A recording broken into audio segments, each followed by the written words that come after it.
Выгорание. Что оно значит? Это когда твой организм подает тебе сигнал о том, что пора остановить свою деятельность. Часто причиной этому является утомление, истощение и стресс от монотонной работы или от того, что ты осознал, что ты явно делаешь что-то не так, но продолжаешь этим заниматься. А когда ложишься спать, не хочешь засыпать, ведь завтра все повторится снова. В моем случае рутинной жизнью стали игры на протяжении долгих лет. Я играл в игры каждый день от 8 до 12 часов, сам того не замечая, что я начинаю становиться зависимым. С первым шутером я познакомился в 15 лет, и с того момента я играл до того, пока ко мне не пришло осознание, что я зависим от игр. 1,5 года назад у меня были срывы, и я считал, что впустую трачу свое время, что надо удалить игры и заняться полезным делом. Заняться саморазвитием, начать тренировки, которые запланировал уже давно, начать учить английский язык наконец. Но из игр я не мог найти на это времени. В играх я получал удовольствие от того, что общаюсь с друзьями, умею хорошо стрелять, и мой уровень растет.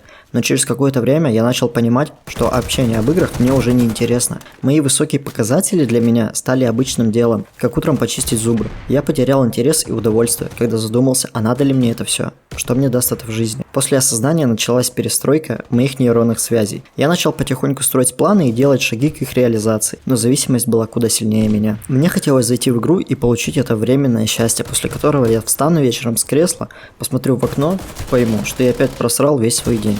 Из-за того, что мой мозг этого хотел. Я понял, что он управляет мною и начал с этим бороться.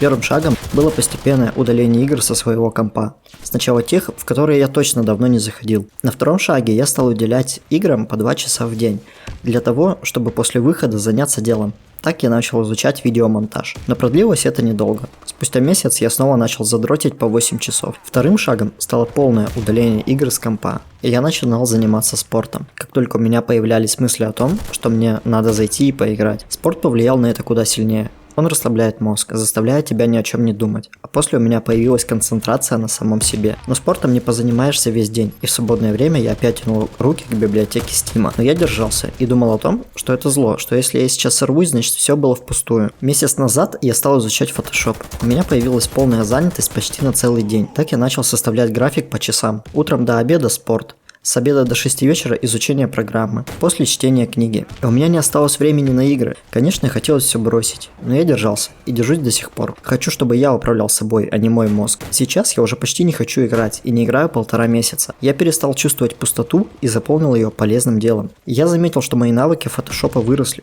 и понимаю, что это принесло мне куда больше пользы, чем игр. Для себя я понял, что просто поиграть в свободное время – это расслабиться и получить удовольствие, по которому скучаешь. Но просиживать с утра до вечера – это деградация. Особенно если ты обычный геймер, который не рвется в киберспорт. Правильное распределение времени научит контролировать свое сознание и самого себя. Так я начал больше обращать внимание на то, что происходит вокруг меня, что я хочу поменять в своей жизни. Я расширил наконец-то свой кругозор. У меня появились цели и стремления, но лень никуда не делась. Но я борюсь с ней каждый день. Мне надоело бегать от реальной жизни и своих проблем. Я стал больше смотреть, как живут другие люди, каких успехов они достигли. Начал больше увлекаться людьми, которые что-то делают, и брать с них пример. Мотивации повсюду полно. Стоит только захотеть что-то делать. Если человек ничего не хочет делать и ему не хватает мотивации, куда бы он ни посмотрел, он ее все равно не найдет. Для меня мотивация – это идея, а трудность с ней – это ее реализация. На легких путей не бывает. На этом я хочу покончить с бесконечным задротством и начать воплощать свои мечты в реальность.